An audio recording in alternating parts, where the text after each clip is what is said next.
The following is a paid program sponsored by the friends and partners of Faith Life Now.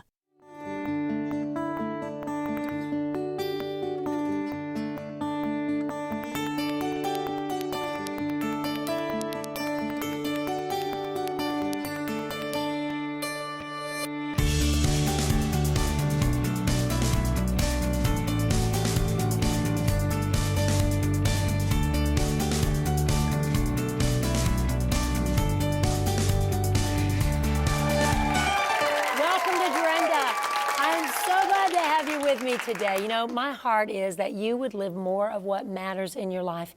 And God's heart is for you.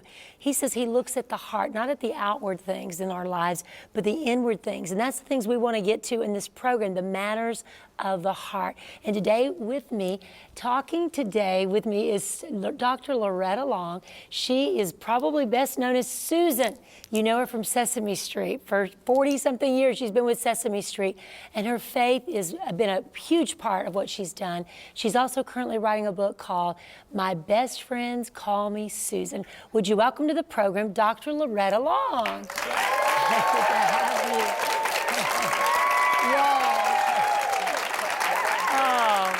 You know, you've been sharing your story with me. It's just an amazing story.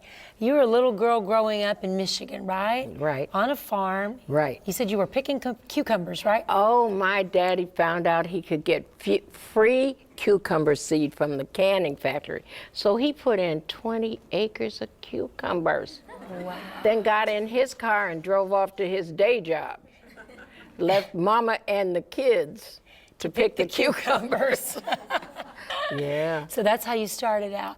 But you ended up with a career at Sesame Street for all these years. What happened in between starting out picking cucumbers? How did you end up at Sesame Street? Well, the thing, we got to go to the cucumber part because Michigan's heat will tell you that you want an education. See, that being out working in the field will do more than mama's crying and daddy's cursing, see, because that sun will tell you, oh, this can't be the end of my journey. I want to do this forever.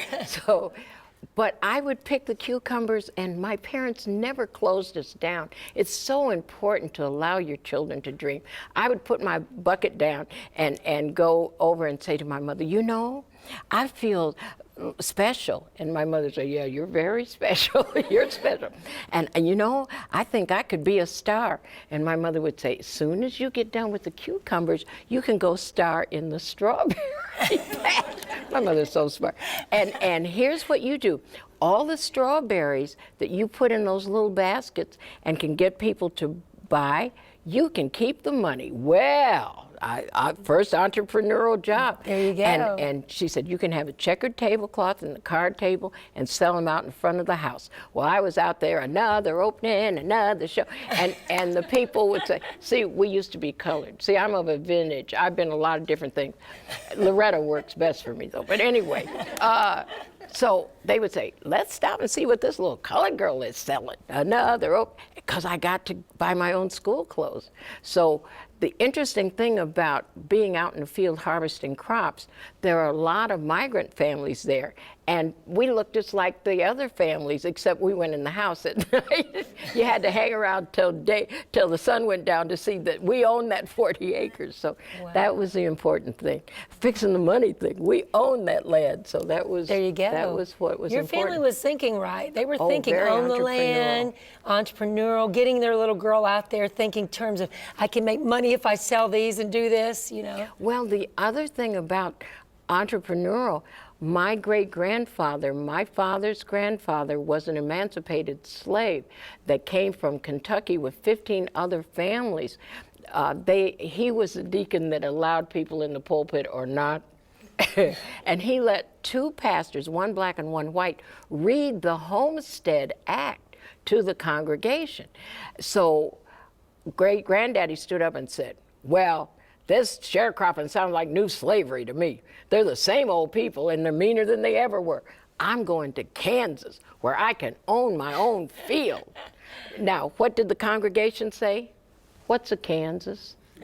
They'd only been down the street to Miss Mamie's plantation. They hadn't seen the Mississippi River. That would be like saying, okay, audience, we're all going to meet at Cape Canaveral, and we're going to get on the space shuttle and go to the space station, okay?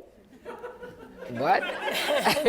So, you know, with that in your background, you're kind of fearless. I mean, you know, they went to Kansas. They founded their own town in 1877. It's called Nicodemus, and the old folks call it Demas. And I'm going to put a learning center on the farm. Then my mother bought 11 lots. She had a restaurant, the tip jar, mason jar. She bought the 11 lots back taxes out of her tips. So I'm going to name that center after her. Then I'm going to buy my great-granddad's homestead and call it the Legacy Center. That's awesome. That's awesome. Yeah. So you went from that environment, but that entrepreneur spirit inside of you made you occupy your dream. Absolutely. Which is what we're talking about, because this is Dream Month on Drenda, and I want you to dream big with us and occupy your dreams. Well, Mama said to me before she graduated to heaven, well, it took them 10 years to decide that Sesame Street was a viable job. We had to be inducted into the Smithsonian Institute before my mother finally thought I wasn't unemployed. So Paw doesn't have a daily paper, but the Kalamazoo Gazette came to interview me, the real paper, with a photographer and a reporter. And Mama was cooking, and I'm sitting at the kitchen table. The reporter said, and so how long have you been? And I opened my mouth and my mother answered.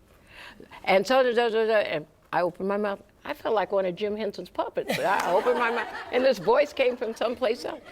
Mama got the interview, and she said, this is the best interview you ever gave. And I want to say, it's the only interview I never gave.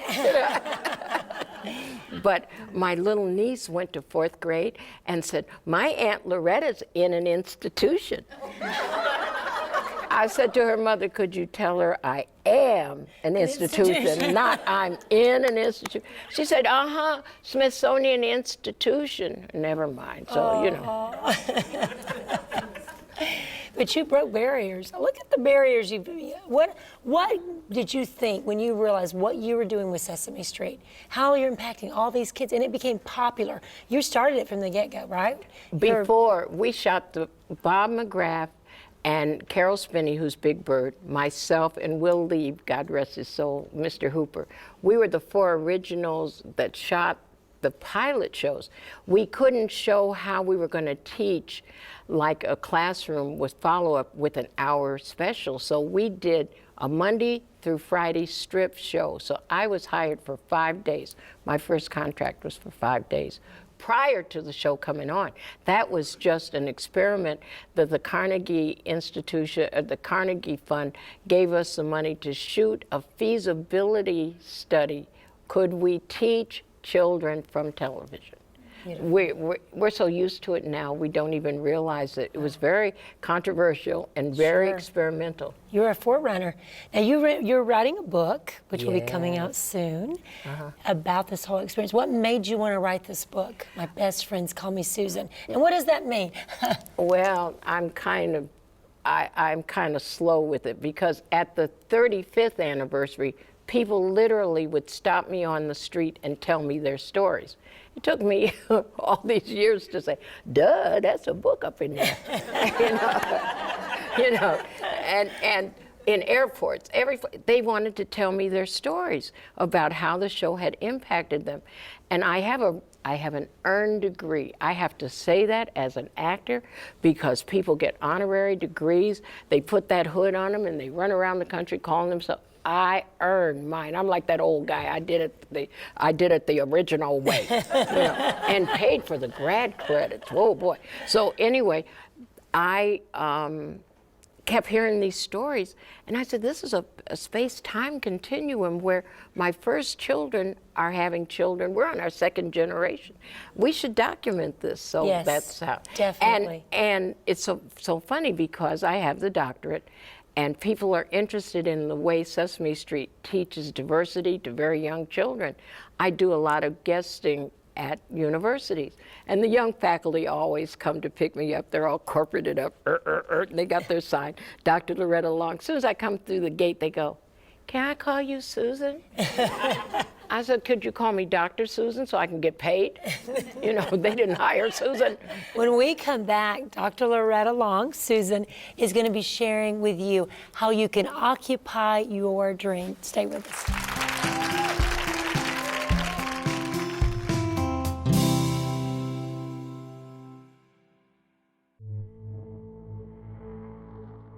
When we were little, we would dream. Dream we were rocket scientists, doctors, shining knights, and fairy princesses. But somewhere along the road of life, we stopped dreaming. We stopped believing that the impossible could be done. We lost our heart.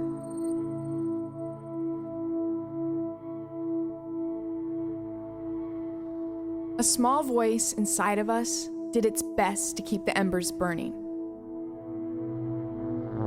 breathing ever so gently upon the orange glow. Why did we give up? Why do we allow the ember to be a low glow in our hearts?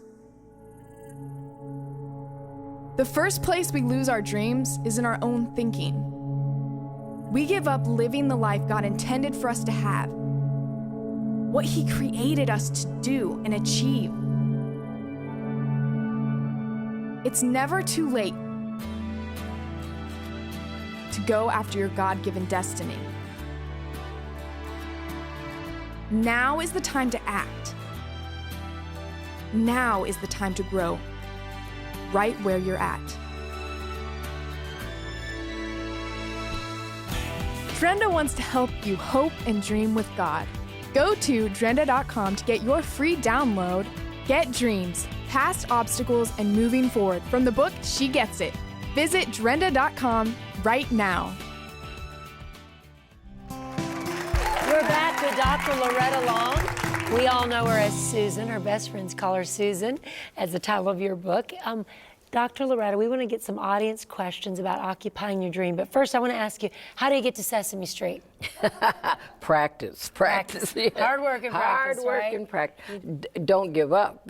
You don't even know where you're going, but just don't quit. Don't quit. That is the message today. That is. You're not going to get your destiny if you quit. But if you make some mistakes along the way, you can still get there, can't you? Oh, you know, think of it as, how many of you have TomTom, GPS? You know, you may get off track, but it recalibrates and just sends you back. Well, in my prayer time, the Holy Spirit said, you got more faith in your OnStar than you do me. I'm not going to let you get lost.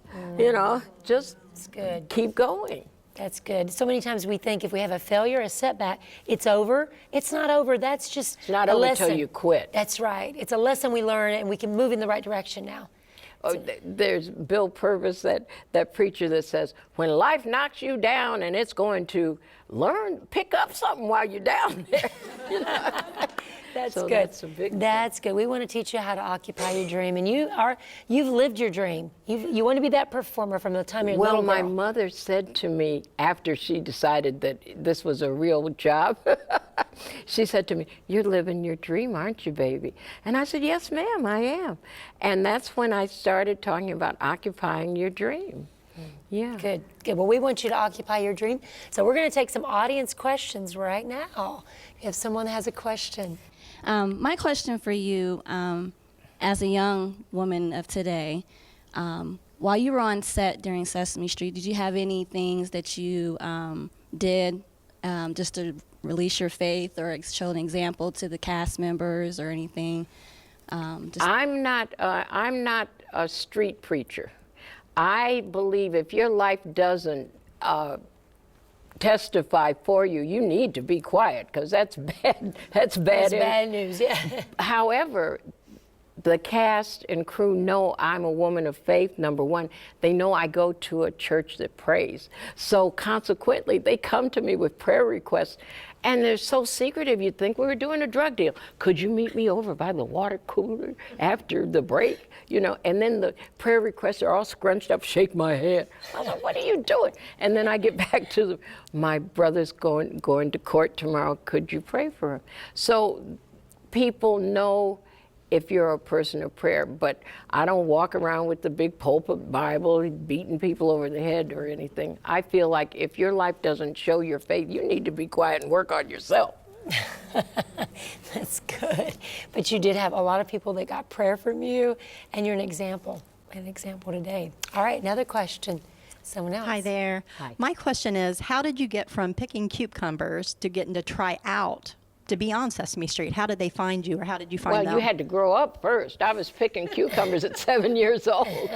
And that's one of the things that I think is important to understand. It's a process. It is. I wasn't a kid act, so I didn't go from picking cucumbers to Sesame Street. I went to college to get out of that field. But all the time, I wanted to be a performer.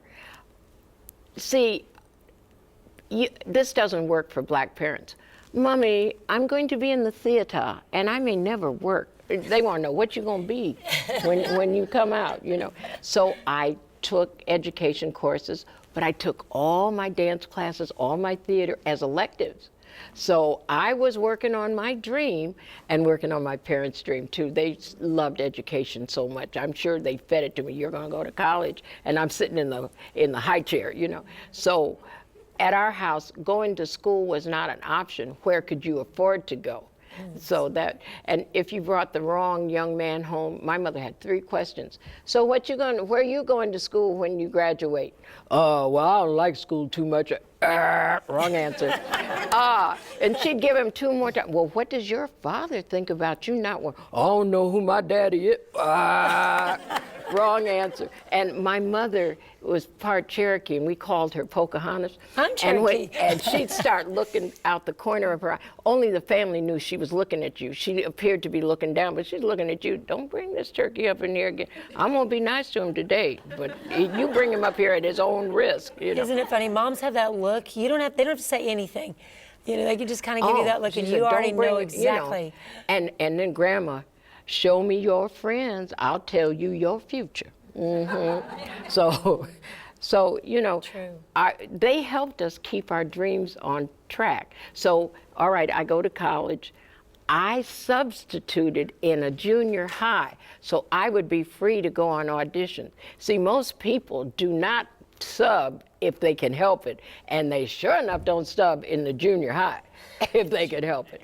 However, a friend of mine said, I'm going to carry you to a school where the teachers assigned there don't even want to come. So you can go there every day and get you a job. One day, the lady, I was getting off the bus, and the secretary in charge of the subs was running down the street. Miss Moore, come right now. So you go where you're celebrated, not tolerated. That's good. So I kept subbing. I kept my sub license for the first 10 years of Sesame Street. You had to sub for 20 credits to keep your license, because every year we had to wait to see if we were going to be governmentally funded. So I just kept, and you just keep going. But don't lose your focus. If you're supposed to be going to Chicago and you hit a detour and they're sending you to Atlanta, don't keep going to Atlanta at the first possible place. Turn around.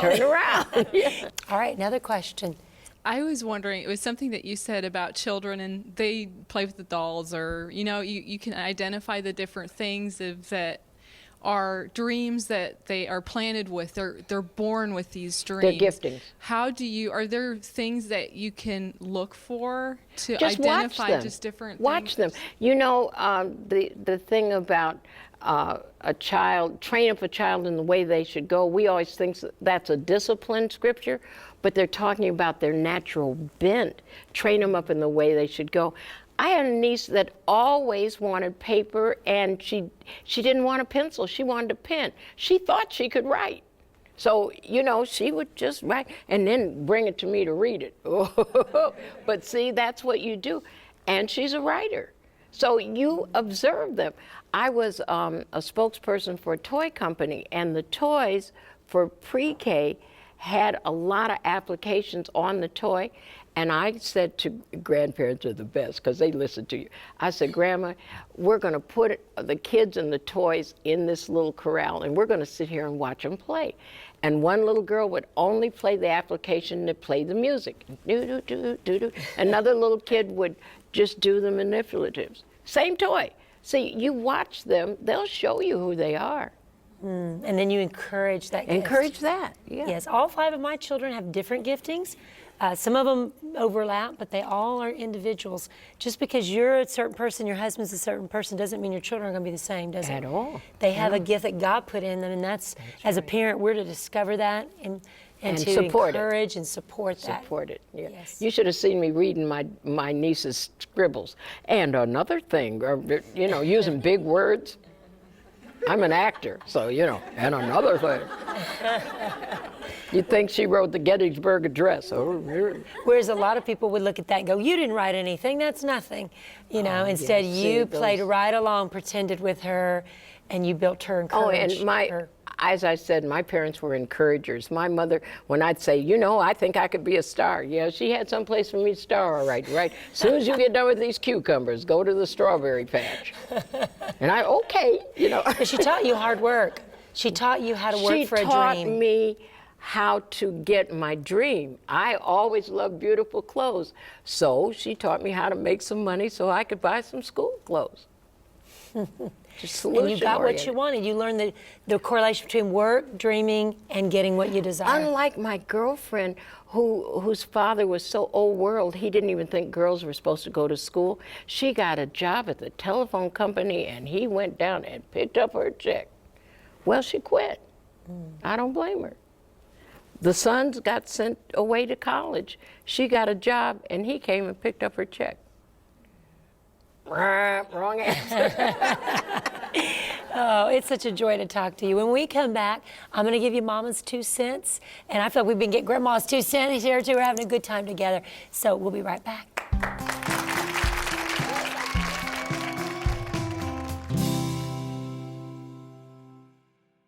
Gary and Drenda Keesee have launched H3, Healing Hurting Hearts, as a comprehensive ministry outreach to meet a wide range of needs.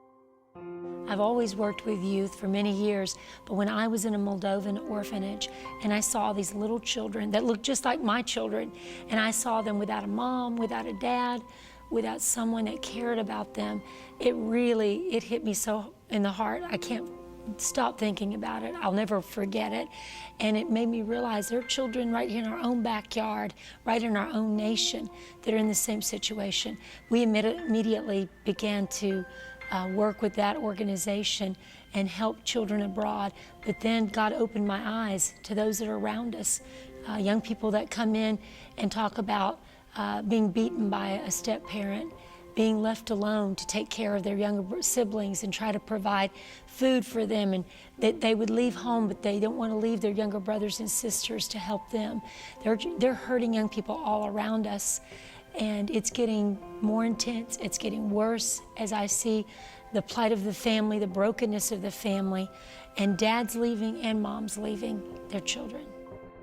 H3 is made possible by the media outreach of the Drenda Show broadcast. The show reaches a potential audience of 110 million households in the United States weekly on the ABC Family Network. When you support the Drenda Show, you are supporting H3. We are rebuilding families. H3 is setting up safe, welcoming homes, such as Aubrey's House of Life, to offer spiritual and physical support for young women and men at risk due to broken family relationships. We're fighting to stop sex trafficking on an international level. We're fighting to stop sex trafficking internationally, helping support international girls' homes that deal with sex trafficked victims and HIV patients. We're helping grow ministries around the world. personally for me, I can't do this all by myself. And I would do everything I could and am doing everything I know to do. But I need help. I need others that will partner with me and help me reach these young people. Help me train a new generation for God that won't hopefully go the same direction that they've seen their parents go, that want something different for their life. They just need someone to show them how to get it, how to accomplish it, how to pursue God and what to do. They lack life skills. They lack living skills. They lack understanding of what God says about them, how valuable they are, how precious they are to God. I need help from people like you that would be willing, even little bits, if we all do something small, can make a huge difference. Can we fix every problem and save every young person? No. That's the heartbreaking part, but we can at least do what we can do. We can at least touch those that God is bringing across our path, and He is bringing those across our path even now. I've had opportunities that Aubrey's house could help, and my heart is just to get it open, to get those young women being helped, and to go ahead and do that for young men as well, and take that on as far as we can go with it, because the need is great. But I understand that with others helping me, we can all work together and get something greater done than what I can do alone. How can you support H3? Support The Drenda Show by becoming a partner and giving generously. It's time to take action. Partner today. Call or visit us online today and join the movement.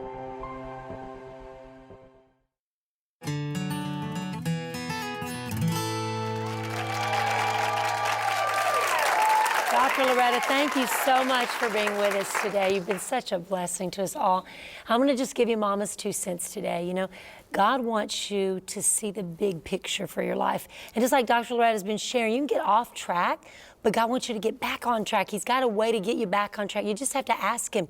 Ask for His help. It's not too late. I love what Dale Turner said.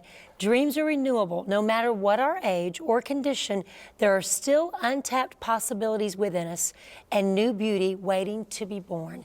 You know, so many times we think it's too late. You know, voices in your head will say, you're too old, you're too skinny, you're too fat, you're too young, you're too whatever. And all those thoughts in your mind will be like, if you just get this done, if you just get that done, if you just wait till, I can remember when I was a young girl, if I just get to 25, people will take me serious. And then before you know it, you think, I'm just too old to be taken serious, or nobody wants to listen to me. We laugh because we've all felt different times disqualified from the dream. Can I tell you? You are not disqualified. Dreams don't have an expiration date. That's it's right. not too late. That's right. Dreams That's right. don't have an expiration Absolutely. date. So what are you dreaming today? What dreams have you let go of? They're still inside you. You're not going to really be fulfilled until you release them. God placed them there. You think you dreamt them? He says, I know the plans I have for you to prosper you, not to harm you, to give you future and hope. Yes, a hope and a future.